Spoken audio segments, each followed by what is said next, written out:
Elektromobil həvəskarları demək avtopilotu qoşuram. Maşın sağ palasa ilə gedir. Yola da fikir verə bilərsiniz ki, maşın sağ palasa ilə gedir. İndi mən əgər sol palasaya çıxmaq istəyirəmsə, sadəcə pavrotniki vururam sola və maşın, baxın burada necə sistemdə öz palasasını dəyişir. Həmçinin də maşın indi qayıdıb sağ palasaya qayıdacağım. Lakin elə yerdə qayıdım ki, sağda maşın olsun. Görək Tesla özü biləcəkmi ki, yəni ki, dönmək olmaz, dönmək təhlükəlidir. Maşına dəyə biləcəyini hiss edəcəkmi yəni? İndi sürəti biraz artıraq, maşına yaxınlaşar əvvəl maşına yaxınlaşaq və sağ tərəfə pavrotniki vururam.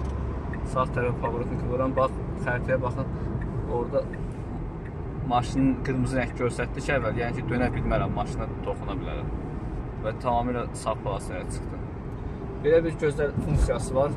İnşallah ki, gələcəkdə də, yaxın vaxtlarda da tam avtopilotu, yəni özü idarə edə bilsin, yəni insan müdaxiləsi olmadan istədiyi yerə ünvanı yazasız, özü geçsin. Bunu inşallah ki, bir gün quraşdırmağa çalışırıq hələ ki. Görək.